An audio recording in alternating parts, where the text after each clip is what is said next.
D'abord, dans le cadre de notre programme des dharmas de printemps, à tous ceux qui suivent ces enseignements, à la communauté monastique des nonnes et des moines, ainsi que tous les amis du dharma au travers le monde,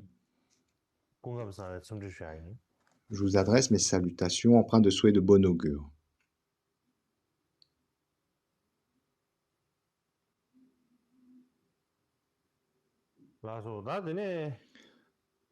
Ensuite, la session d'avant, si on suit le plan de l'œuvre,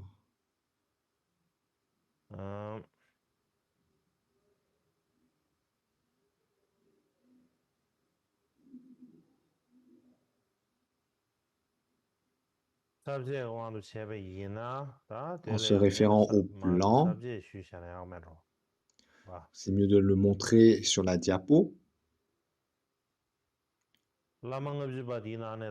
Alors, dans les 50 versets sur le gourou, donc la partie qui traite de comment accomplir le respect vis-à-vis du gourou, il y a 8 points. Le premier point, le deuxième point, nous les avons abordés. Le premier, faire les offrandes. Deuxième, voir le maître comme étant un Bouddha. Et le troisième point est accomplir les instructions du maître. Nous allons aborder en particulier ce troisième point. Et ensuite également le quatrième point qui porte sur les affaires et l'entourage du maître. Donc comment se conduire par rapport à ça. Donc tout d'abord, le troisième point, c'est donc comment accomplir les instructions du maître. Donc là, on a le verset qui dit du maître dont on reçoit les accomplissements ainsi que les mondes supérieurs et toutes les formes de bonheur. Il nous convient de faire tous les efforts pour ne pas aller à l'encontre de ces instructions. Donc, ce qui est dit ici, c'est que le maître qualifié, le gourou, dans la mesure où il est la source des accomplissements, de tout ce qui est de l'ordre du bonheur, des mondes supérieurs, donc il convient pour le disciple de faire au mieux de suivre, de ne pas aller à l'encontre des instructions, de suivre les instructions. Et là, il y a des récits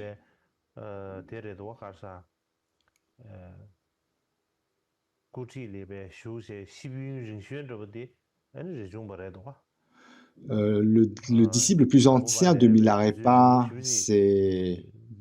pardon. Donc il y a le lien entre Milarepa et Gampopa et Rechungpa. Non, pardon. Milarepa a deux principaux disciples, Gampopa et Rechungpa. Et Rechungpa, on peut le considérer comme étant le plus ancien disciple de Milarepa. On a déjà évoqué une histoire où Rechungpa manque de respect à Milarepa, où il est un peu hautain, il montre un peu d'orgueil, et Milarepa utilise de moyens habiles pour écraser ainsi son orgueil, notamment en posant le prodige d'entrer dans une corne de yak sans avoir à rapetisser son corps et sans ni avoir à agrandir la corne de yak. Et donc c'était un des moyens habiles pour abattre l'orgueil de Rechungpa. Et là, c'est un autre récit. On peut parler un peu comme une histoire d'amour, un récit lié à une romance. Alors, quel est ce récit? Alors, lorsque Milarepa demeure à Nyanang-Jupu, donc c'est un des lieux où demeurait Milarepa, et Rechungpa demeurait à côté, et à ce moment-là, il y avait beaucoup de disciples.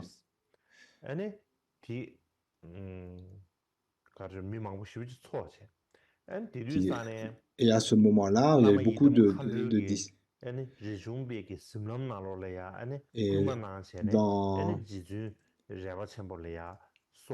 dans ses rêves, Rechungpa avait beaucoup de visions pures sur les lamas yidam, protecteurs du dharma, et notamment dans ce contexte-là, dans ses rêves, il prie. Il prie Milarepa pour qu'il raconte sa vie. Et notamment, donc une des principales références de la biographie de Milarepa, elle vient justement de ce récit onirique.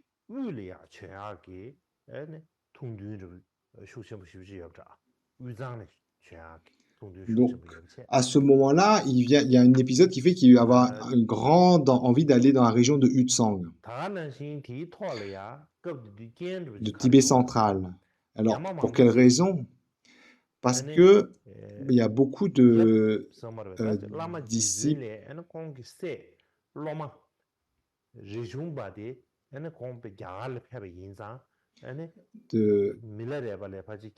notamment des jeunes disciples qui considéraient Rechungpa comme étant avec plus de respect, notamment chez les jeunes disciples femmes, parce qu'elle pensait que comme Rechungpa a été en Inde rechercher les enseignements, donc elle le considérait comme étant plus précieux, alors que les étudiants anciens étaient plus tournés vers Milarepa. Et donc, il faisait régulièrement des offrandes. Mais ce qui se passe, c'est que Rechungpa, il reçoit plutôt des belles offrandes, et par rapport aux offrandes de Rechungpa, Milarepa reçoit des offrandes qui sont de moins bonne qualité. Et donc Rechungpa, un jour, il se dit « Oh, j'ai vraiment plein d'offrandes ». Il se dit « Mon maître Milarepa doit avoir plus d'offrandes que moi, des offrandes de meilleure qualité que moi ». Et donc il va voir son maître Milarepa,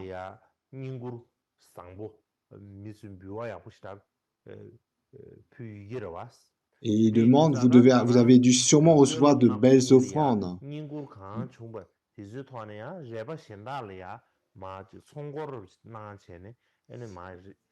Et il fait la requête de partager ces offrandes au travers de cette connexion de maître à disciple, de partager ces offrandes. Et Milarepa, il dit oui, oui, tout à fait, tout à fait. Et lui, il lui indique le coffre dans lequel toutes les offrandes qu'il a reçues sont rangées. Donc Rechungpa ouvre ce coffre. Donc c'est un coffre comme une forme de mal, hein. C'est une forme comme on dit un coffre, mais c'est comme un grand sac en cuir. Quelque chose où on va mettre des provisions. Et là, dans les offrandes, il voit de la viande séchée,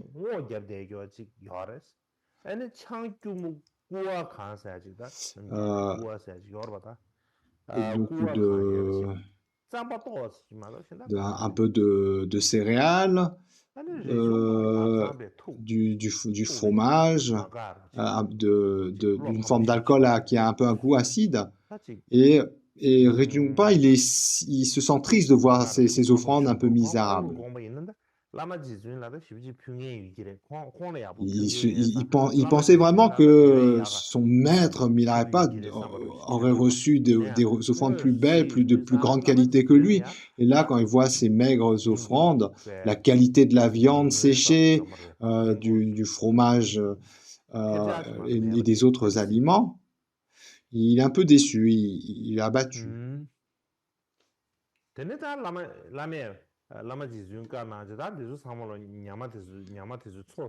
Mais néanmoins, donc, suivant les instructions de Milarepa, toutes ces offrandes, elles sont partagées avec les autres disciples.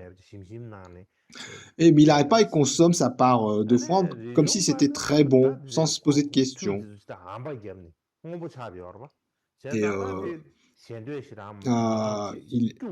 Et quant à Rechungpa, lui, il n'est pas aussi ravi.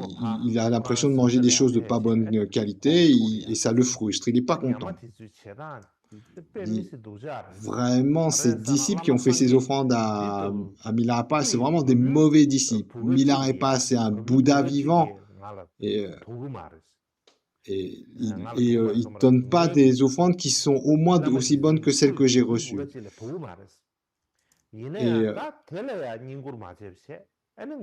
Et là, il voit... Et donc, il dit que c'est pas bien, c'est pas bien. Ces disciples font de belles offrandes à moi et à Milarépa de ces offrandes de moindre valeur. Et il dit, bah, au départ, j'avais l'intention de rester ici pour recevoir les instructions du maître, mais si je reste là, je vais faire obstacle à Milarépa. Je ne vais pas pouvoir le servir. Au contraire, en fait, c'est un peu comme le mettre le faire qu'il va être moins bien servi. Et donc, par rapport à ce contexte-là, il va voir Milarépa et il lui demande l'autorisation d'aller au Tibet central. Donc il dit pour aller faire un pèlerinage, aller à Samye, faire des circumambulations, donc faire différentes pratiques, etc. Donc pour différentes raisons, il demande à Milarépa de se rendre au Tibet central. On pourra faire des circumambulations à Lhasa, voir les statues de Jokang, du Bouddha Shakyamuni, aller à Samye, etc. Et tout d'abord, Milarépa n'est pas d'accord, il ne lui donne pas l'autorisation de partir. Mais Rinpoche, il insiste, et donc il force d'une certaine façon l'autorisation du maître. Et là, Milarépa dit, si vraiment tu dois aller au Tibet central, pour éliminer les obstacles, il faut que tu fasses pour éclater les obstacles, faire une centaine de prosternations vers ma demeure, une centaine de circumambulations, une centaine d'offrandes de mandala, une centaine d'offrandes de Tenma, d'offrandes d'eau, d'offrandes de tsasa, etc. Et là, Rinpoche dit, il est ravi. Il se dit, ça y est, j'ai obtenu l'autorisation d'aller au Tibet central par mon maître. Et il dit oui, il répond oui à son maître, mais tellement excité à l'idée de partir que le matin, il oublie ses instructions pour écarter les obstacles. Il oublie de faire toutes ces choses, ses prosternations, ses circumambulations, etc. Et il se prépare à aller au Tibet central. Bon, il n'a pas beaucoup de choses à porter avec lui. Sa robe de coton. À l'époque de Milarépa, il portait une robe de coton. Et comme Rinpoche, en fait, Repa, c'est la robe de coton. Donc Milarépa, on l'appelle Retchen, le grand cotonneux. Et Rinpoche, en fait, quand il s'habille comme Milarépa, il est plus petit que son maître. On dit Rinpoche, c'est de là que vient son nom Rinpoche. Et là, donc, il a très peu de choses. Une forme de sac sous forme de filet. Ça veut dire qu'on peut, comme un filet de course. Et l'idée, c'est que dans la tradition des yogis, ça permettait de voir ce que les yogis traînaient avec eux. C'était une façon de ne pas dissimuler beaucoup d'affaires, de possessions matérielles. Donc c'était une de récents. Et il avait aussi un texte, une coiffe. Il avait un pourba fait de bois et une coiffe de pandita indien. Donc avant, en Inde, la coiffe que portaient les érudits indiens. Et il va devant Milarépa pour recevoir sa bénédiction avant de partir. Et là, il dit oh, Milarépa dit, Rinpoche, je pense qu'on ne va pas se voir pendant un long moment, et donc je vais t'accompagner un peu sur le chemin. Et donc, ils marchent ensemble sur le chemin. Ils font une partie ils marchent un peu ensemble.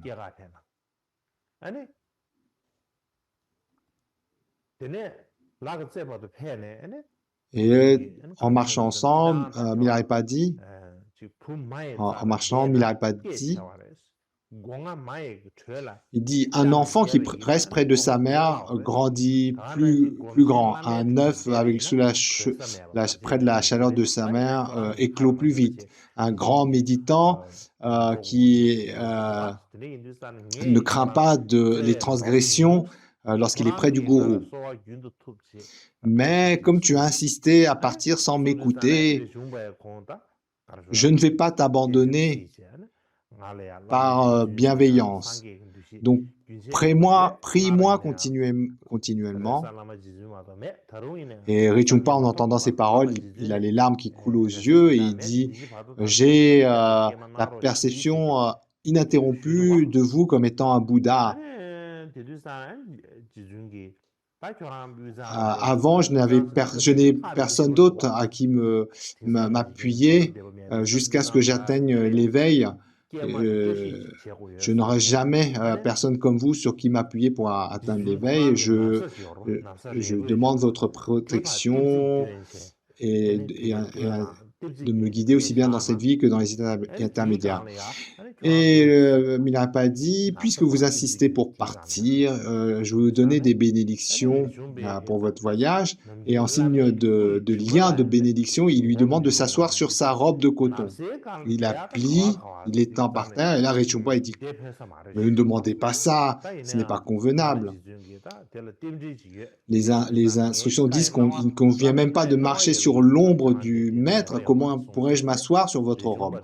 Et là, Milarepa dit, lorsque c'est l'ordre du gourou, il n'y a pas de faute à faire ainsi.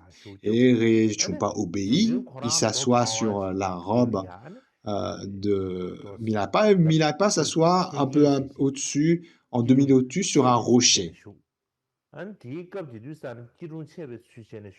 Et en s'asseyant ainsi en demi-lotus sur la rocher,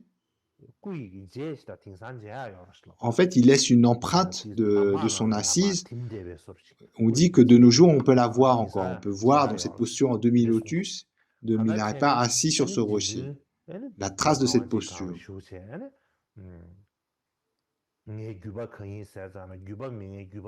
Et puis Milarepa entonne un chant de bon augure. Lorsqu'on me demande quelle est ma lignée, je réponds que ma lignée est celle des mauvaises personnes, mais de bonne transmission. Ma lignée est celle du Bouddha Vajradhara.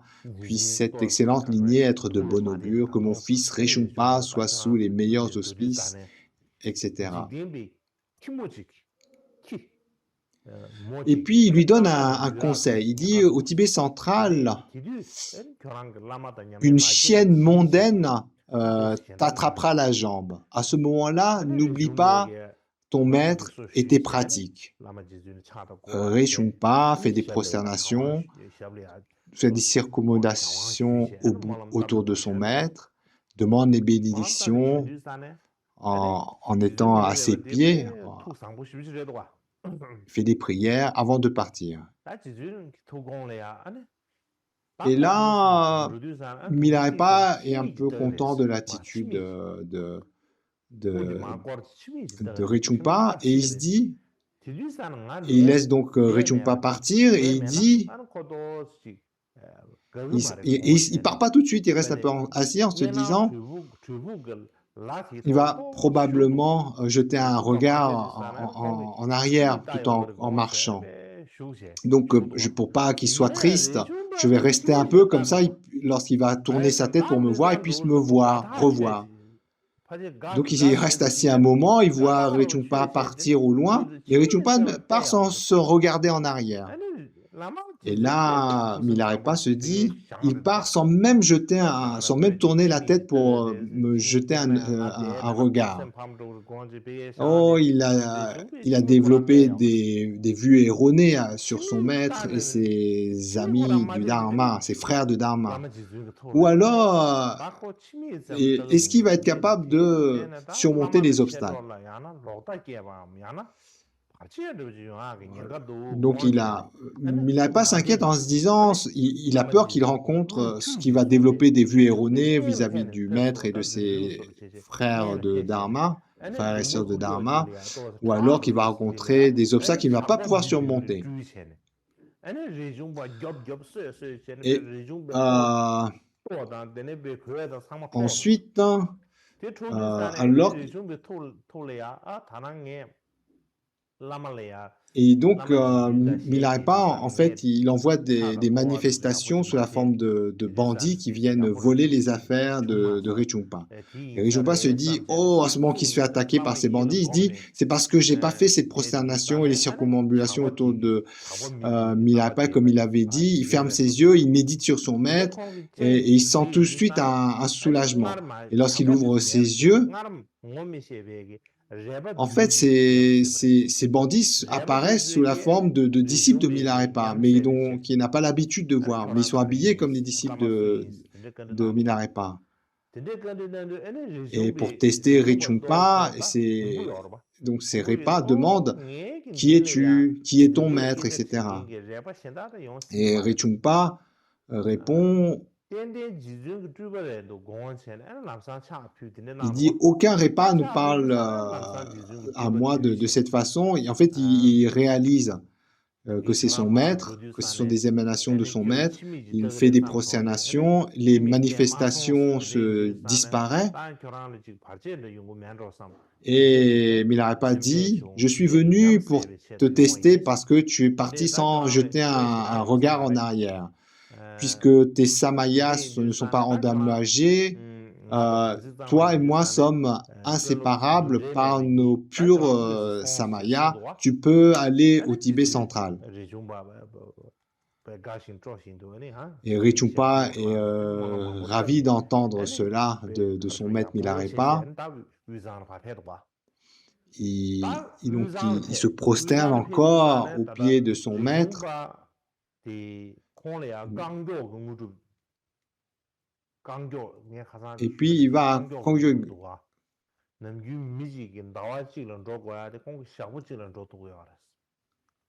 Donc il utilise,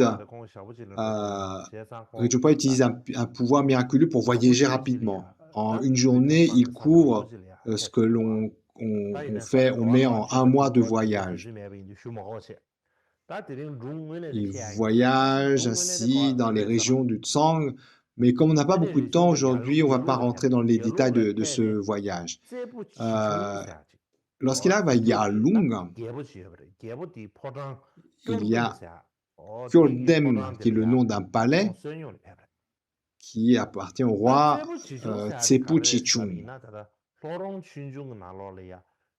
Dans les récits de Lorong Chujung, il est dit qu'à Yarlung, Repa demande des instructions auprès.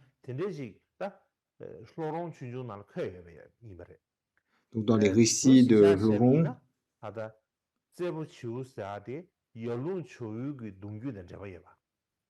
on voit qu'il y a une connexion entre donc, le roi de Yarlung, la famille royale de Yarlung,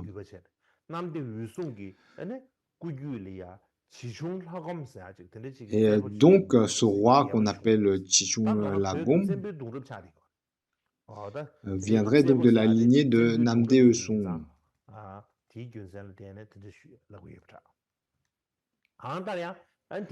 Quoi qu'il en soit,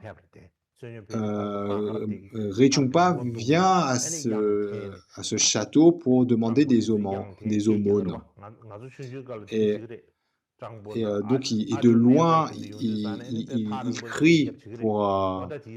Donc ça, c'est une façon de faire. Moi-même, quand j'étais petit, pour s'annoncer, lorsqu'on vient de loin, on crie. Et donc là, il s'approche du château, mais déjà de loin, il crie pour annoncer qu'il vient demander des offrandes. Et en fait, à ce moment-là, le roi est malade et la princesse, sa fille,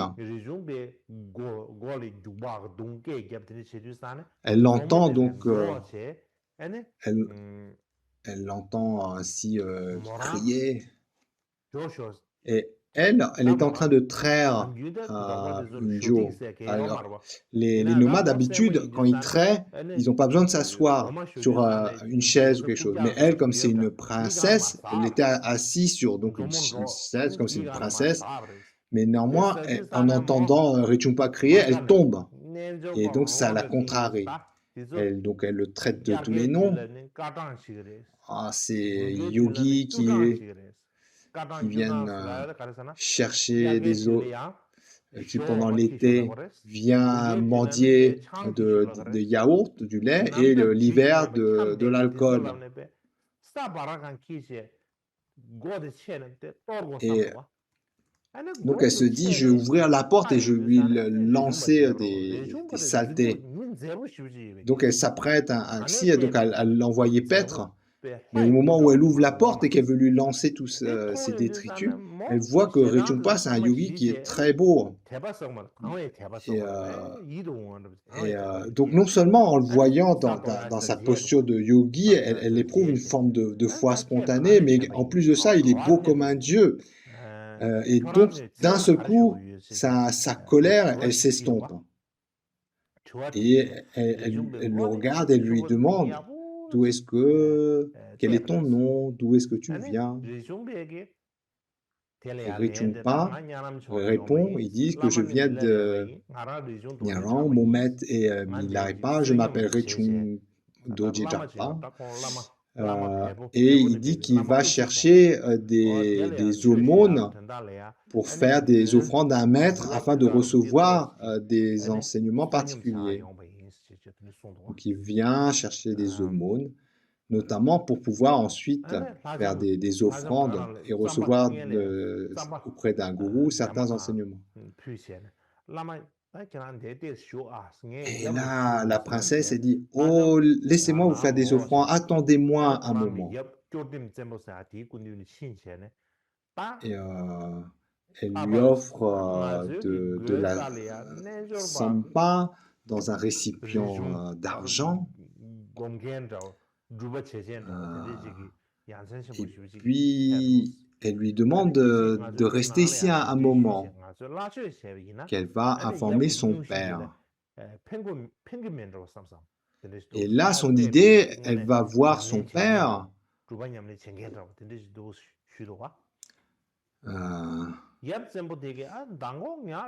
qui est malade. Et en fait, son idée, elle se dit que le yogi va peut-être pouvoir le guérir. Et donc, elle informe qu'à l'entrée du palais, il y a un yogi qui s'appelle Rechungpa, donc voilà, qui vient chercher des offrandes. C'est un yogi qui a pratiqué, qui semble être réalisé, qui est vraiment une personne remarquable. Et elle demande des aumônes, et donc il demande auprès de son père, elle insiste pour recevoir ce gourou, Rechungpa, et lui faire les offrandes en pensant que ça permettrait ainsi de guérir la maladie du père. Et le roi répond, dit, oh, la nuit dernière, j'ai fait un rêve de bon augure. Quelque chose de merveilleux devrait se produire. Invite-le à l'intérieur et donne-lui en offrande ce qu'il réclame.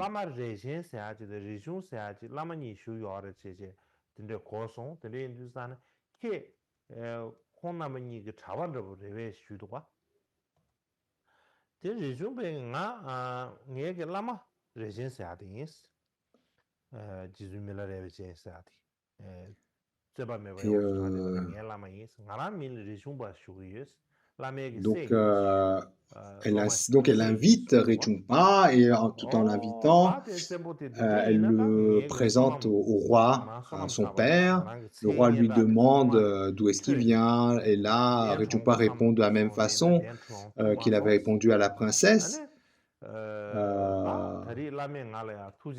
Et puis le roi dit, oh, ce sont deux gourous dans cette région appelée. Donc Milarepa, c'est Rechen, le grand cotonneux, et Rechung, le petit cotonneux.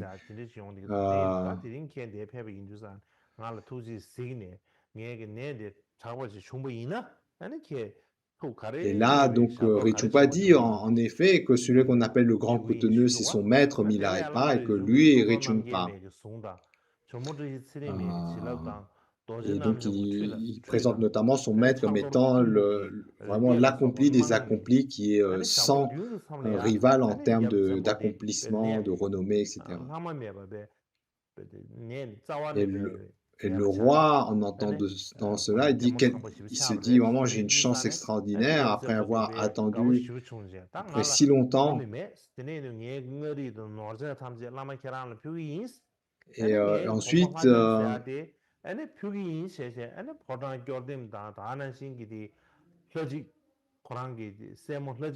là, donc il lui demande de faire des pratiques pour le guérir, et il dit en plus que comme il n'a pas de descendance, il le traitera comme son fils, que tout ce que le roi possède, il l'offrira à Rechungpa. Et Rechungpa accepte. Et suite à cela, en fait, comme le roi par la suite va lui donner héritage de tout ce qu'il a, c'est en fait aux abords de ce palais même qu'il va construire ce qu'on appelle la grotte de Richungpa. Donc c'est un lieu qui est connu comme étant un lieu où Richungpa est resté en retraite pendant à peu près 3 ans. Donc c'est ce nom connu de la grotte de Richungpa. En fait, c'est pas vraiment, c'est quelque chose d'aménagé suite donc à l'héritage du roi.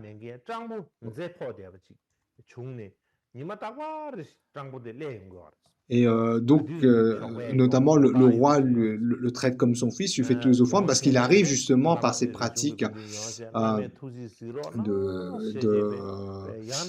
différentes donc, ces pratiques d'Arani, de Ushni, Shavi, Javya, Tserima, etc. Il guérit en fait, le roi. Et par la suite, dans d'autres circonstances, il rencontre un mendiant lépreux qui semble arriver de nulle part et qui, tous les jours, vient le voir en insistant pour lui dire, en disant « Prenez-moi sous votre compassion, prenez-moi sous votre compassion ». Et notamment, il demande de le protéger de sorte à ce qu'il ne soit plus dans le besoin. Il dit, voilà, veuillez me protéger, notamment m'accorder les richesses qui feraient que je sois libre de la pauvreté. Et Richungpa dit, si tu continues à venir comme ça, je recevrai des richesses à partir d'offrandes, et là, je te les donnerai pour que tu aies les richesses que tu désires.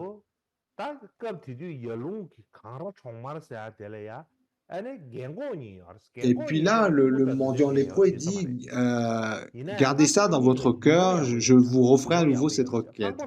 Et plus tard, dans un lieu à Yarlung, il y avait un couple de vieux sans descendance qui ont une belle turquoise d'une extrême, enfin vraiment d'une valeur incroyable. Et comme c'est un vieux couple qui n'ont pas d'enfants, ils sont embarrassés de garder un tel trésor, une telle pierre précieuse. Et donc on dit qu'il y a la taille d'un poing d'un enfant. Donc c'est vraiment une grosse turquoise. Et donc ils ne savent pas quoi faire. Si ça reste des sources de conflits. Et le vieil homme dans le couple a l'idée d'en faire offrande à Richungpa. Donc le vieil homme du couple suggère ça. Et là, la vieille femme du couple se dit, mais je pensais exactement à la même chose, mais je n'osais le dire. Donc faisons comme vous dites. Donc ce couple âgé, vraiment sur la même longueur d'onde, le lendemain, vont voir Richungpa pour lui faire cette offrande. Oui, donc ce couple notamment prépare donc un festin pour accueillir Rechungpa. Ils font beaucoup d'offrandes, mais cette grosse pierre turquoise, ils ne l'offrent pas à Rechungpa de façon visible au public, ça veut dire discrètement, au milieu du festin, au milieu des différentes offrandes, discrètement, ils offrent à Rechungpa cette belle pierre turquoise. Mais donc la princesse, elle, d'un œil discret, elle a vu que ce couple a donné une superbe turquoise à Rechungpa. À part la princesse, personne d'autre n'a vu. Et puis ce mendiant lépreux qui était venu, d'un seul coup, il réapparaît et là, il demande. Et il mendie. Et notamment, il demande cette belle pierre turquoise. Et là, Rechungpa, comme il a une grande compassion, il est capable de grande générosité, sans se poser de questions, il donne à ce lépreux la turquoise.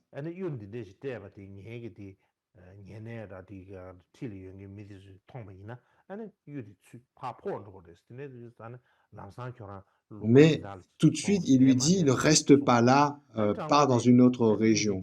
Parce que si jamais quelqu'un l'attrape, enfin voit ce mendiant avec une si belle pierre précieuse, ils vont tout de suite la reprendre en pensant que c'est un voleur. Enfin, il va être incapable de pouvoir garder une si belle pierre précieuse, hein, lui qui n'est qu'un mendiant lépreux.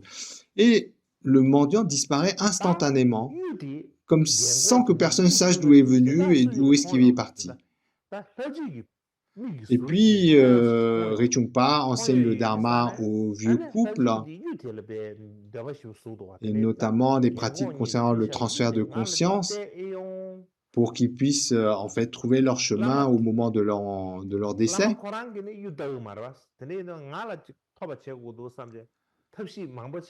Et par la suite, la princesse, elle utilise différents moyens habiles pour obtenir cette turquoise, mais elle ne peut pas le dire explicitement, puisque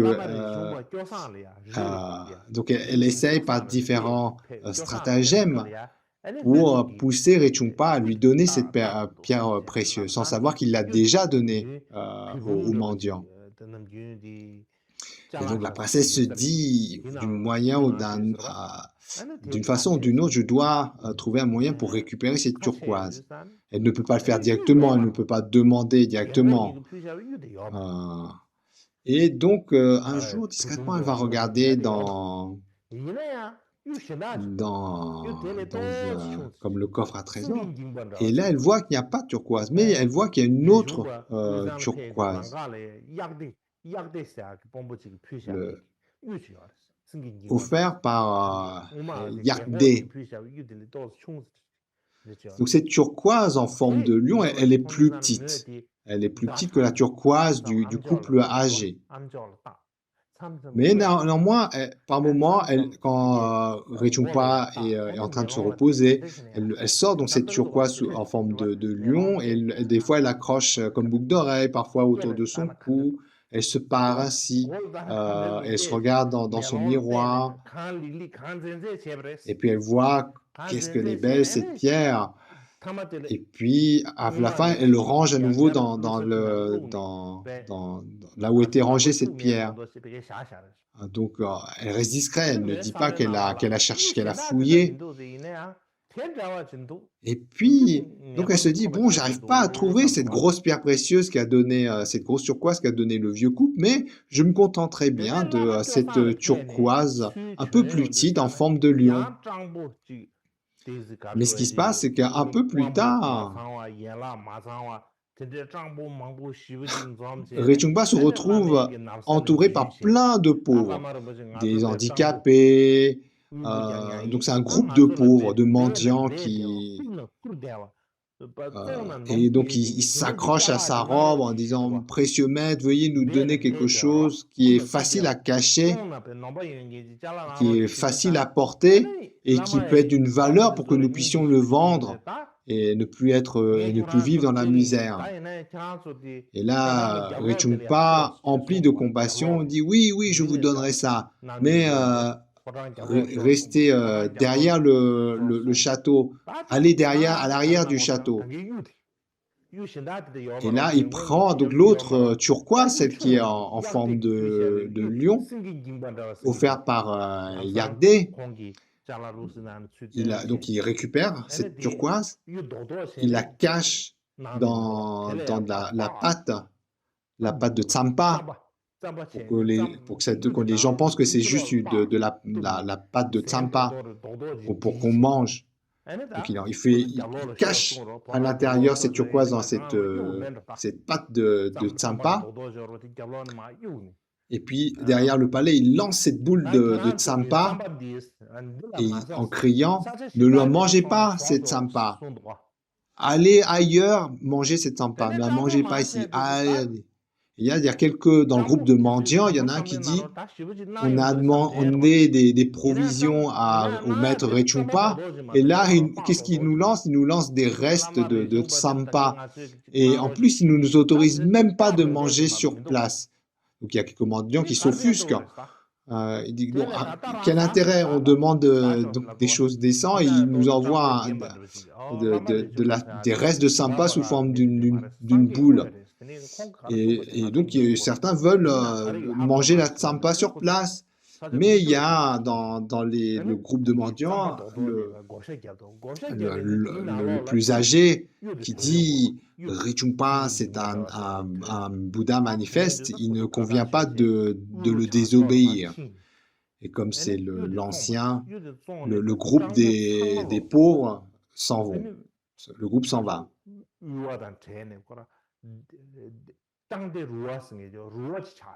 Donc, ils font comme a dit Rechungpa, ils vont dans un endroit plus discret, ils brisent, et puis la pâte, ils voient donc cette turquoise. Et par la suite, ils vont dans le nord de Uru, ils arrivent à vendre cette turquoise, et donc la fortune qu'ils obtiennent les libère de la pauvreté, et ils forment par la suite ce qui est connu comme la communauté des mendiants de Uru. Et par la suite encore, il y a des festivals, des marchés, notamment pour la consécration d'un temple dans la vallée de Yarlung, avec donc plein de festivités, des compétitions, etc. Et notamment un concours de beauté pour savoir quelle femme est la plus belle. Et donc, pour ce concours, il faut être habillé des plus beaux vêtements, avec les plus beaux ornements, pour espérer gagner à ce concours. Et là, la princesse, elle veut participer.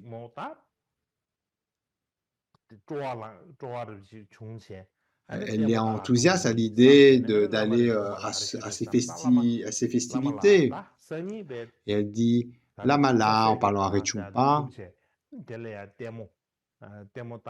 elle lui demande de finir ses pratiques tôt demain matin, de sorte qu'elle puisse aller donc, au festival, aux festivités.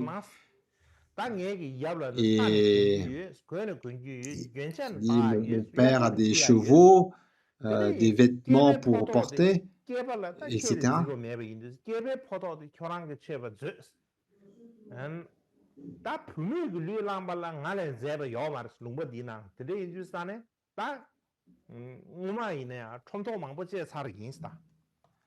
Et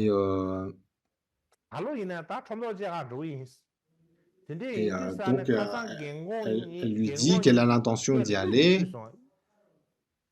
Et là, donc, elle lui parle explicitement de ces deux turquoises. La grosse turquoise offerte par le couple âgé, ainsi que la turquoise un peu plus petite en forme de lion. Là, explicitement, elle lui demande de pouvoir avoir ces joyaux pour se parer au festival. Et elle insiste, jusqu'à ce que Rechungpa lui dise qu'il a offert déjà ces turquoises. que la turquoise du vieux couple a été offerte à lépreux et que l'autre a été offert au groupe de mendiants. Et donc il dit, désolé, tu me fais cette requête trop tard, j'ai déjà donné. Et là, la pauvre princesse, elle entend que les deux turquoises ont été données. Et en entendant ça, tout de suite, elle est fâchée, elle est noire de colère, son visage est noir de colère. Et puis elle dit, mais vraiment, c'est toi le mendiant. Et en fait, elle rentre dans une rage folle, son visage est noir de colère.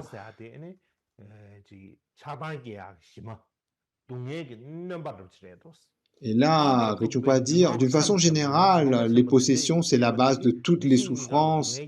Et donc, c'est un peu comme ce qui crée les souffrances. Toutes les richesses désirables de ce monde créent les souffrances, aussi bien dans cette vie que dans les vies suivantes. Donc, c'était une très bonne chose de les avoir abandonnés, de les avoir donnés. Et là, donc, il pense à lui-même à ce moment-là, Rinpoche. Il dit, et les femmes ont tendance à être attachées aux richesses matérielles, notamment aux joyaux, aux turquoises. Et c'est pour ça que ma princesse n'est pas contente. Elle dit autrefois, son père, qui était donc le roi si puissant, ne m'a jamais contrarié, n'a jamais eu un mot déplacé à mon égard.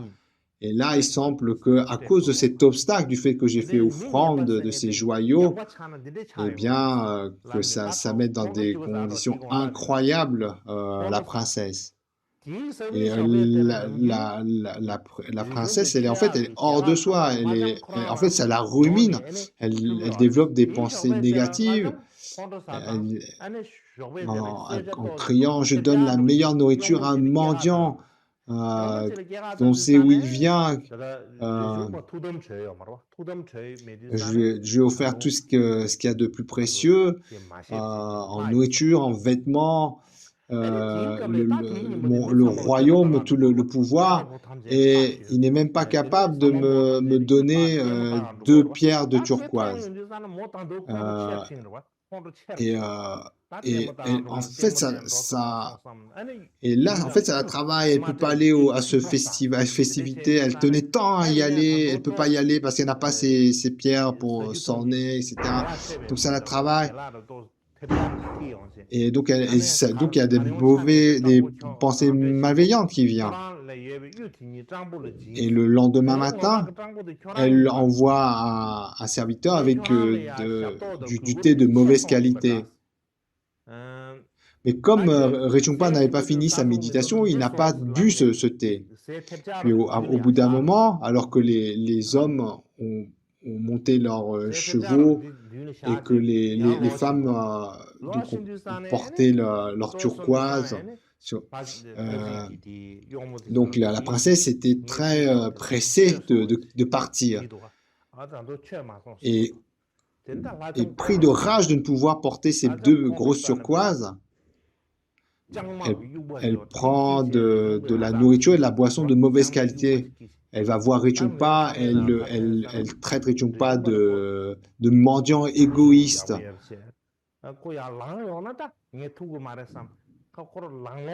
Et donc elle lui crie dessus en disant que tu as donné 2 turquoises à des mendiants. Ce n'est pas toi le vrai mendiant. Et là, donc, elle lui balance ainsi ses nourritures qui est de mauvaise qualité, de nourriture et boissons. Et puis, Rinpoche est triste d'entendre la princesse parler de cette façon, de l'insulter de cette façon. Il voit aussi, et puis, mais par contre, il voit que cette mauvaise nourriture et cette mauvaise boisson est comme un signe de bon augure. Et puis au bout d'un moment, la princesse revient, elle lui dit: «Oh, est-ce que tu as mangé?» Non, elle demande à la servante qui dit qui n'a pas mangé. Et là, elle enrage de colère, elle prend un bâton blanc et puis là, elle se dit: s'il se lève, je vais pas pouvoir, être assez forte pour me battre avec lui. Et donc, pour pas lui laisser une chance de se lever, elle le frappe avec le bâton de 3 fois, alors qu'il est assis en méditation.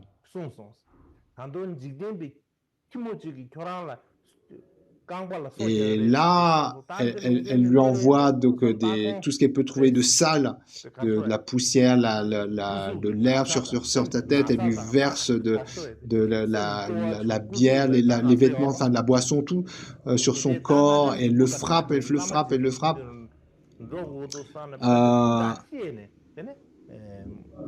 Et là, il est couvert de plaies. Et à ce moment, il se rappelle que s'il répond à cette princesse, il va abîmer ses samayas, parce qu'il se rappelle de la prophétie de son maître Milarepa, lorsqu'il il avait dit que dans le Tibet central, il rencontrerait une chienne mondaine qui lui attraperait la jambe. Et donc il fait l'association entre la princesse et cette chienne mondaine dont parlait Milarepa. Et donc il se prépare à partir. Donc il dit qu'il part. Et dans un premier temps, la princesse, elle croit pas. Elle croit pas. Elle croit pas qu'il va l'abandonner comme ça. Mais elle voit qu'il part. Et là, elle le prie de ne pas partir. Elle voit en fait que depuis le début de leur histoire, il a toujours été sans attachement. Il était capable de donner la turquoise. Et elle réalise en fait c'est son erreur. Et donc elle l'implore de ne pas partir. Mais Rinpoche, donc et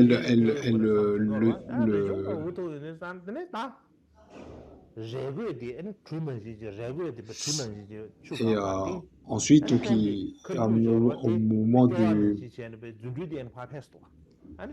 du fleuve vers Nyangpo, il traverse avec ses capacités, ses pouvoirs miraculeux. Et donc là, la princesse ne peut pas le suivre et de désespoir, elle retourne chez elle et Rinpoche, elle retourne chez elle. Donc désespérée, elle n'a pas pu le retenir. Et par la suite, Rinpoche retourne voir son maître Milarepa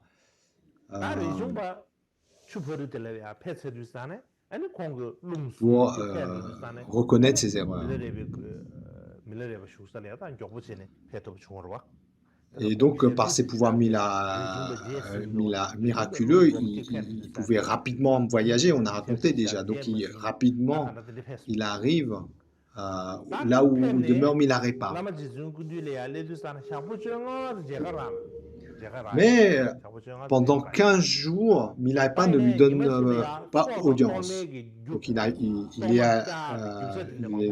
à la demeure de Milarepa, mais Milarepa ne lui donne pas audience. Et un jour, il entend dire qu'il faut apporter beaucoup de victuailles pour des offrandes. Et à ce moment-là, Rinpoche se ferait dans le groupe des pratiquants pour avoir également une audience. Et là, Milarepa crée un mandala de Chakrasamvara.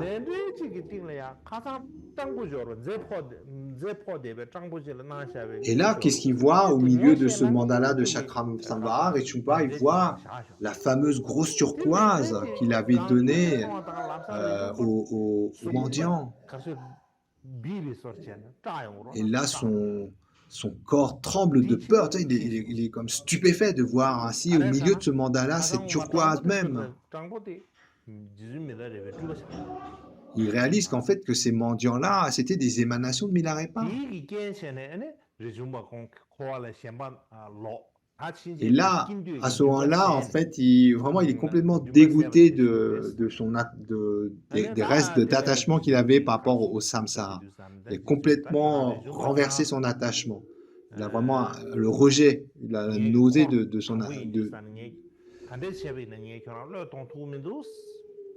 Et là, Milarepa lui dit, toi, Rinpoche, mon premier disciple, tu as plein de compassion. D'une part, tu as plein de compassion, d'autre part, tu as beaucoup de foi en moi. Je suis ton support et je te garde comme mon fils de cœur. Mais tu as encore des vues dualistes et j'ai trouvé donc ces moyens pour te protéger. Et au départ, Rinpoche, par la honte, il n'osait pas directement exprimer sa mésaventure. Et lorsque Milarepa s'exprime comme ça, il comprend donc les miracles qu'il a disposés, là, le cœur léger, il arrive à reconnaître ses erreurs ouvertement.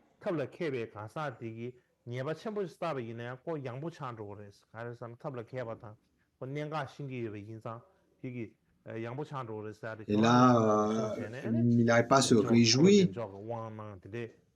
Il confère l'initiation de Chakra Samvara à une cinquantaine de pratiquants, incluant Rinpoche. Et donc voilà l'histoire. Donc c'est cette histoire pour illustrer donc un des inconvénients ou un des épisodes où Rinpoche n'écoute pas son maître. Et donc cette histoire rentre dans la rubrique des inconvénients à ne pas accomplir les instructions du maître. Mais là, on va voir plus précisément aller à l'encontre des instructions du maître. Si on considère toutes les instructions sans distinction, c'est vraiment compliqué. Donc, par exemple, même si on dit, le maître dit simplement qu'il faut pratiquer le dharma, préserver sa maya, rien que ça, c'est compliqué à faire. Et si en plus, si on voit les instructions telles que Tilopa a donné à Naropa ou alors Marpa à Milarepa, si on reçoit de telles instructions, ça paraît extrêmement difficile. Le point important ici, on peut s'appuyer sur le commentaire de Tsongkhapa dans les 50 stances sur le verset. Donc là, la question, est-ce qu'on doit accomplir toutes les instructions du maître? Là, Tsongkhapa fait la distinction. Il dit, si ces instructions sont en accord avec les enseignements du Bouddha, la question ne se pose pas. Si on peut le faire, il faut le faire. Mais même dans ce contexte-là, si ce sont des enseignements du Bouddha, mais qu'on n'est pas dans la capacité à l'accomplir, eh bien, il faut expliquer au maître pourquoi on ne peut pas l'accomplir. Et dans ce cadre-là, même si on n'arrive pas à l'accomplir parce qu'on ne peut pas, il n'y a pas d'erreur. Ensuite, il y a des instructions du maître qui ne sont pas en accord avec les enseignements du Bouddha. Et là, Tsongkhapa dit, les instructions du maître qui ne sont pas en accord avec les enseignements du Bouddha, si on ne les accomplit pas, il n'y a pas d'erreur. Donc là, il faut aussi bien comprendre, on est toujours dans le contexte d'un maître qualifié. Si un maître qualifié nous donne des instructions, comme c'est un maître qualifié, on se doit autant que possible de mettre en pratique ces instructions. Et notamment dans la mesure où ces instructions sont en accord avec les enseignements du Bouddha, la question même ne se pose pas. Il faut qu'on l'accomplisse au mieux de nos possibilités. Même auprès d'un maître qualifié, si Même si ces instructions sont en accord, ce sont les instructions du Bouddha, mais qu'il les donne d'une façon qu'on ne peut pas l'accomplir, eh bien, il n'y a pas de faute, puisqu'on ne peut pas l'accomplir. L'essence des enseignements du Bouddha, c'est toujours de donner des instructions que le disciple peut accomplir. Par exemple, dans l'épisode où le, le maître qui a fait venir Atisha en Haut-Tibet, il avait fait la promesse qu'au bout de 3 ans, il ramènerait Atisha en Inde. Mais qu'est-ce qui se passe? Lorsqu'il ramène Atisha pour répondre à sa promesse en Inde, il y a un conflit armé au Népal et ça bloque le chemin, donc ils ne peuvent pas revenir. Et là-dessus, en fait, Nato Lotsawa, qui était le commanditaire, il en tremble, physiquement, il est marqué par l'inquiétude de ne pouvoir remplir sa promesse. Il avait promis aux autres autorités spirituelles indiennes qu'il ramènerait Atisha. Mais Atisha, à ce moment-là, vous le voyant se rendre malade comme ça, il est dit: ne te rends pas malade comme ça. Si tu ne peux pas le faire, il n'y a pas d'erreur. Ce n'est pas comme si tu as trahi ta promesse. Ensuite, de nos jours, il faut se rendre compte qu'il y a des maîtres qui ne sont pas qualifiés et qui vont donner des instructions pour s'enrichir. Donc, ils vont vraiment parler avec prétention en disant: il faut que tu me donnes ça ou que tu fasses ça pour moi. Si tu ne le fais pas, tu vas abîmer tes samayas.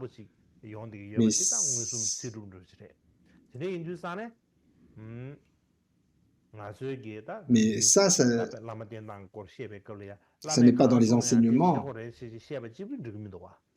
Donc, ce n'est pas simplement de se dire: il faut faire exactement ce que dit le maître. Ça, ce n'est pas convenable du tout. De faire ce que fait le maître sans se poser de questions.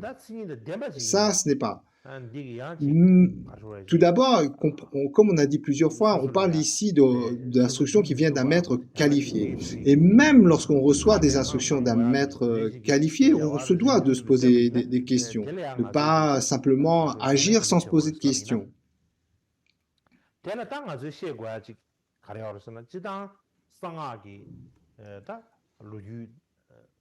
Alors, ensuite, ceci dit, dans les différents récits du véhicule des mantras secrets, dans l'histoire, dans les récits, il y a nombre de récits dans lesquels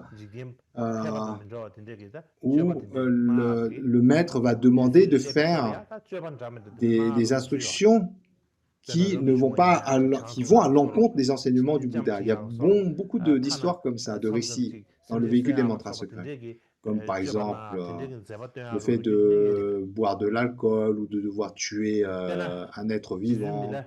Par exemple, Milarepa, lorsque Dharmema envoie Milarepa rechercher les enseignements auprès de Lama Ngokpa.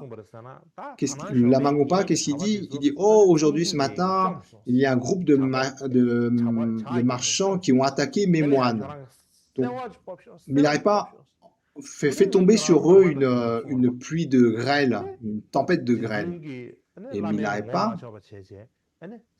il obéit aux instructions de Lama Ngokpa, il fait tomber donc une tempête de grêle sur là où se trouve le groupe de marchands, mais ce qui se passe, c'est que ça détruit les champs aux alentours et ça tue beaucoup de créatures, des oiseaux dans le ciel, des rongeurs par terre. Et Milarepa, après avoir fait ça, il est vraiment contrarié. Il est hautement contrarié. Il ramasse quelques pauvres créatures tuées par sa magie. Et il les amène devant Lama Ngokpa. Il dit: je suis d'abord venu ici pour demander des instructions pour réaliser l'éveil parfait à Shambhasa, mais là, vous me faites commettre des choses qui vont me précipiter dans les mondes infernaux.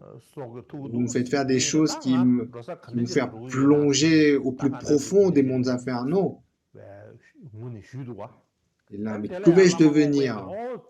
Et là, Lama Ngokpa dit, oh, tu n'as pas à t'alarmer. Mais ces cadavres d'oiseaux dans ce feu.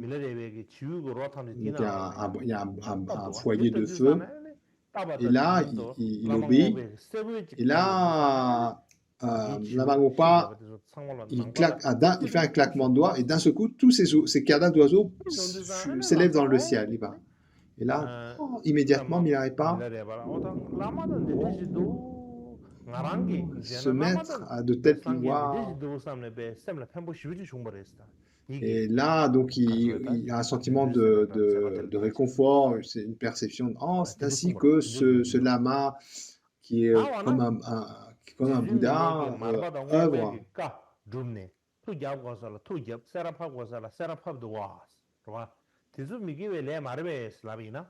Alors, on peut dire, mais là, Lama Ngokpa, ou dans d'autres circonstances, Marpa aussi, lorsqu'il demande à Milarepa les deux, dans différentes circonstances, on demandait à Milarepa de faire usage de sa magie noire pour faire tomber une tempête de grêle. Mais est-ce que ce ne sont pas des actions négatives? Alors, là, ce qu'il faut comprendre ici, c'est que Marpa et Lama Ngokpa, ce ne sont pas simplement des maîtres qualifiés. Ce sont, parmi les maîtres qualifiés, des maîtres exceptionnels. Donc, c'est pas même même parmi les maîtres qualifiés, ce sont les maîtres exceptionnels. Donc, du côté des maîtres, on parle de maîtres qui sont exceptionnels, mais également du côté des disciples, parce que Milarepa, il avait cette capacité de les voir comme étant des Bouddhas même. Donc, on parle de récits où un maître exceptionnel, le lien se fait avec un disciple exceptionnel. Et nous, on est loin de remplir toutes ces conditions. Et là, nous, de nos jours, on rencontre un maître qui n'est pas qualifié, on voit qu'il ne se comporte pas bien, et au bout d'un moment, on perd la confiance que ce maître puisse être un lama. Et comme il n'y a plus cette perception pure, le maître chute, le disciple chute. Et là, donc toute cette relation, elle est vraiment servie à rien. Il y a un proverbe tibétain qui dit que il ne faut pas sauter là où saute le lion, le renard ne saute pas. Donc c'est un proverbe pour dire qu'il faut vraiment faire attention, ne pas juste prendre argent comptant. Et il faut savoir juger les instructions, se demander pourquoi et y être prudent, savoir si on est capable de le faire.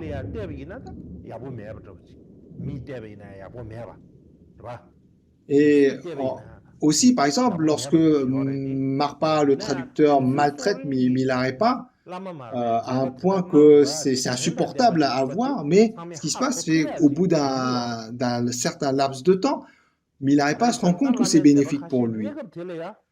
Et par conséquent, nous, de même, si on suit un maître qui donnerait des instructions un peu bizarres, il faut que, assez rapidement, au bout d'un certain moment, on se rend compte que ces instructions ont un sens, que ça nous apporte quelque chose. Si déjà, au bout d'un laps de temps, on fait des choses bizarres et que rien de particulier, qu'il n'y a aucun sens particulier nous vient. Et là, donc, on comprend qu'il y a quelque chose qui ne tourne pas rond. Et là, il faut vraiment faire attention, parce que notamment de nos jours, on peut facilement tomber sur un maître qui n'est pas qualifié. Et à partir de ce moment-là, le disciple n'est pas qualifié, il suit un maître qui n'est pas qualifié. Et de là, tout ce qui peut se passer de cette interaction, c'est une perte de foi, de confiance. Et donc, c'est complètement non seulement inutile, c'est une relation qui n'a pas de sens, mais elle va en plus apporter des choses négatives, nuisibles. Et ça, notamment, il est important de réfléchir sur ce point du point de vue du maître, ne pas se dire, voilà, j'ai le titre de lama, j'ai le titre de tulku, et que par conséquent, j'ai le droit de faire ce que bon me semble, faire de ce qui de mettre en priorité mes intérêts personnels. Et donc, lorsqu'on a le titre de maître, au contraire, il faut être vigilant à vraiment avoir une motivation qui est purement altruiste, être mu par une compassion authentique pour dispenser les enseignements, et en particulier au regard de ceux qui ont foi en nous. Donc ça, c'est un point qui est très important. Et, parce que autrement, se dire « Oh, je suis un lama, j'ai titre de lama, etc. et je peux faire ce que je veux », en fait, si on a cette pensée, en fait, c'est le maître qui se trompe lui-même. Et notamment, on dit, un lama, avant tout, c'est un disciple. C'est d'être un disciple qui doit avoir plus de qualité que les disciples les disciples qu'il guide. Donc il y a plus de responsabilité, d'engagement au niveau des samayas. Et ça, dans les textes, on retrouve ça souligné régulièrement. Notamment on l'a vu dans les 50 versets sur le gourou, il y a un passage où il dit que parce que le maître et le disciple partagent les mêmes samayas, s'il y a une transgression, eh bien ça fait chuter les deux. Donc ce passage dans les 50 versets sur le gourou fait bien comprendre que non seulement un disciple peut risquer de briser leur samaya, mais le maître également. Ce n'est pas que et par conséquent, il convient d'être prudent sur ce point. Et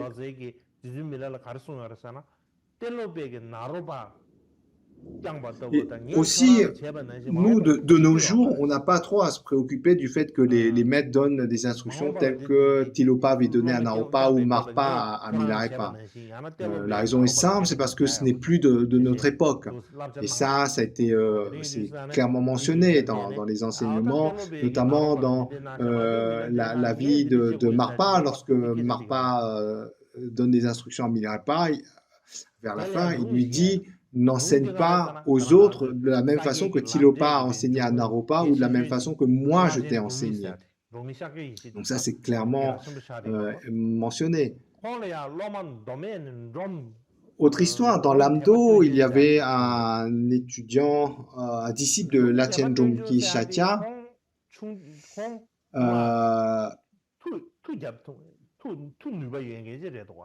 et donc c'était le nom du disciple c'était Drom, et il pratiquait la sorcellerie, et qui a notamment permis de se défaire, de mettre hors d'usage, hors de capacité de nuire, de 25 ennemis en un seul coup. Et par sa notoriété, il y a beaucoup de gens qui venaient lui faire des offrandes.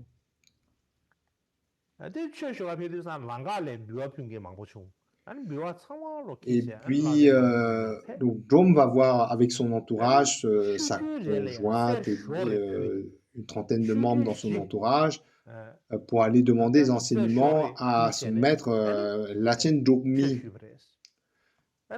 Et sur le chemin, donc les gens font des offrandes, ils rencontrent et au final, donc lorsqu'il rentre son maître Lachen Drommi, il donne à peu près 1 kilo d'or pour chaque session d'enseignement. Et au bout de 4 sessions, en fait, il n'a plus d'or, il a tout. Et là, son maître Lachen Drommi dit « Si tu n'as plus d'or, moi je n'ai plus de dharma à t'enseigner. » Et là, il va, donc il va acheter, comme il n'y a plus d'or, il va acheter de l'or pour pouvoir recevoir le reste des enseignements. Donc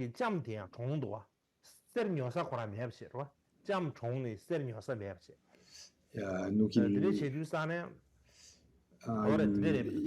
achète normalement de l'or auprès de l'épouse secrète de son maître. Non. Pardon, donc c'est le disciple qui, auprès de son épouse, achète de l'or. Et par la suite, donc son épouse même son épouse meurt, et donc lui, il fait offrande des richesses de son épouse à son maître Lachen Drogmi. Et il sert ainsi son maître pendant 8 ans.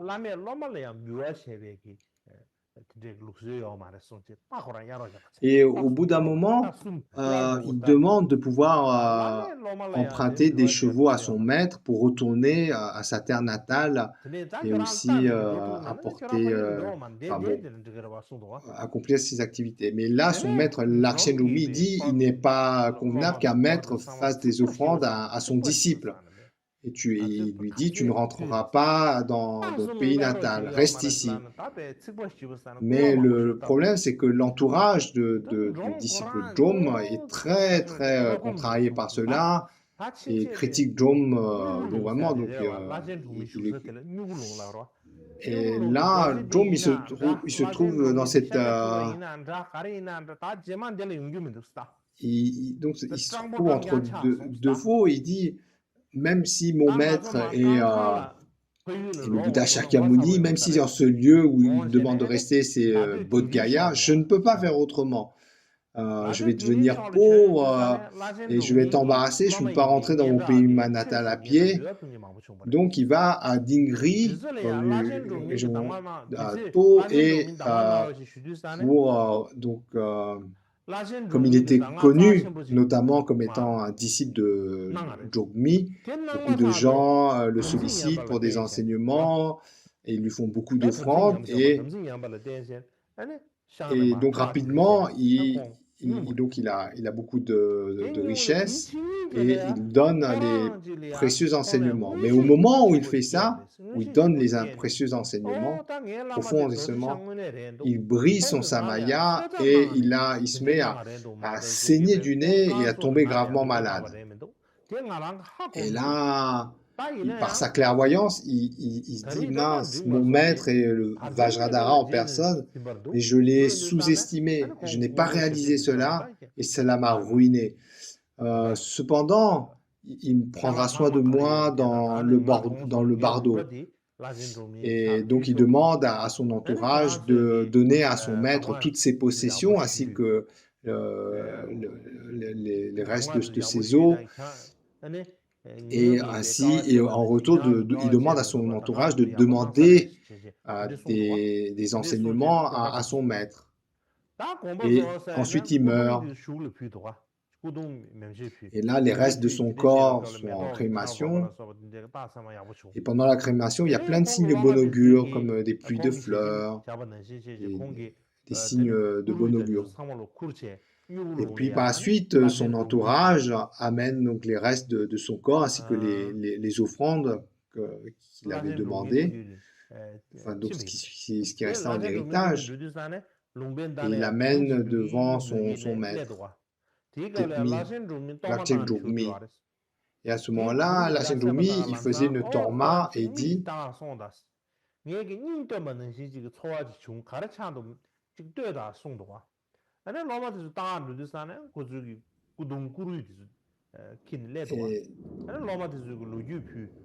et là, il est en train de faire une torma, et les disciples ont l'impression qu'il extrait une essence de ça, et ensuite les étudiants racontent, donc ils racontent comment Jom est décédé, et là,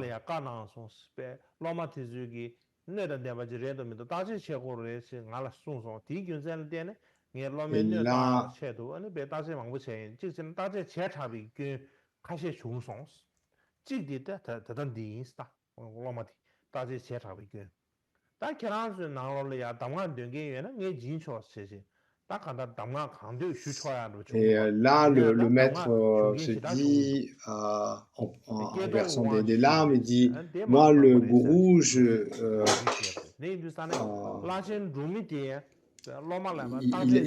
en fait, il se plaint, il est triste, le maître est triste du fait qu'il estime qu'il a examiné trop durement son disciple.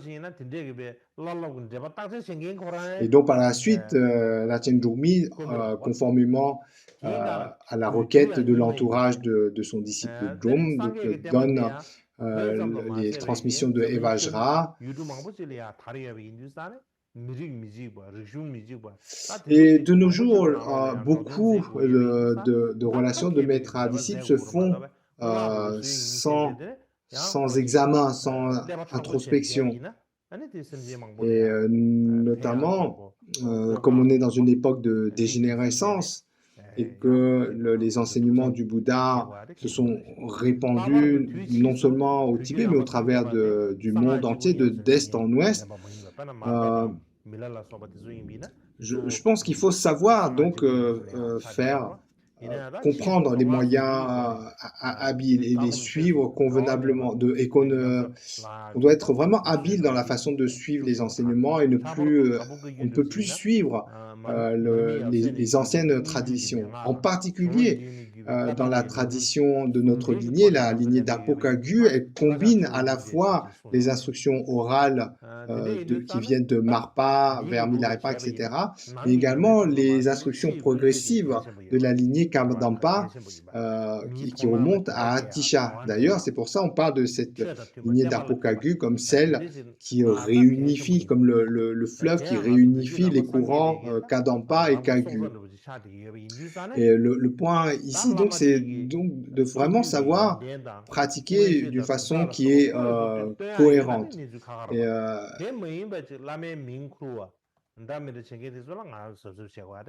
donc, c'est cette époque passée où on pouvait faire vraiment, il y avoir des instructions extrêmement incroyables et révolues de nos jours, et qu'on vient vraiment à voir que notre pratique, elle concorde avec les enseignements du Bouddha en ces temps de dégénérescence.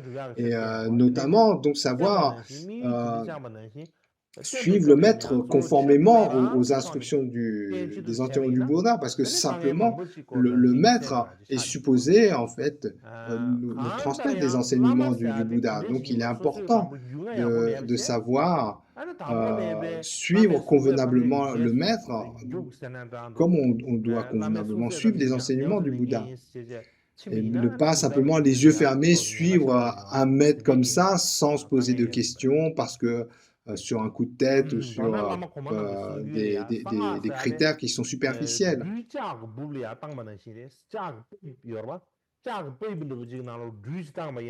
On dit le Vajrayana, c'est comme un tube métallique.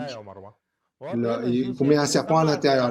Et ce tube, il est à la verticale, donc le serpent ne peut que simplement sortir par le dessus ou soit sortir par le dessous. Bien, le véhicule des mantras secrets, c'est ça. On dit il n'y a pas d'intermédiaire. Soit on monte rapidement vers l'éveil, soit on tombe dans les mondes inférieurs. Il n'y a pas de résultat intermédiaire. Et notamment, on parle de véhicules des mantras secrets, donc il y a bien le terme secret. Et il faut donc comprendre qu'à la base, le véhicule des mantras secrets n'est pas une voie qui est destinée au grand public.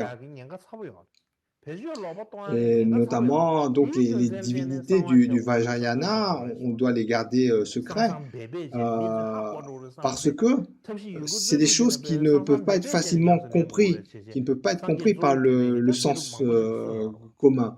Et là, beaucoup d'accomplis ont insisté sur ce point, de garder secret le yidam. Donc, lorsqu'on a la chance de rencontrer un maître qualifié, donc le fait de suivre convenablement un maître qualifié en suivant les instructions qui sont conformes aux instructions du Bouddha, c'est donc vraiment une bonne méthode parce que ça nous permet de,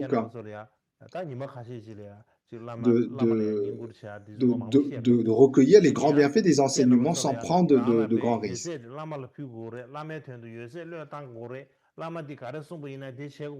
Et vous comprenez, on l'a déjà dit de nombreuses fois, il ne faut pas simplement se dire il faut que je donne tout au maître, que je ne me pose pas de questions.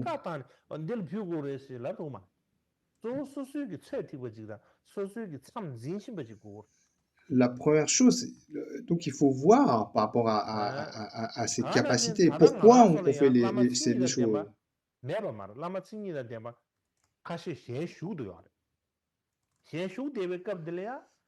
Et je ne dis pas que de nos jours, que tout donner à son maître, se sacrifier, n'est pas quelque chose qu'il ne faut pas faire, parce que de nos jours encore, il reste des maîtres qualifiés. Mais ce qui est important pour nous, c'est donc vraiment de savoir comment suivre proprement un maître, de faire vraiment attention à être minutieux sur la façon de suivre tel que c'est enseigné dans les 50 stances, 50 versets sur le gourou.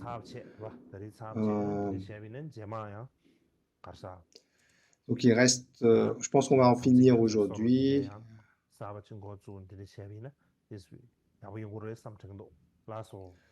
Donc voilà, on va rester ici pour aujourd'hui.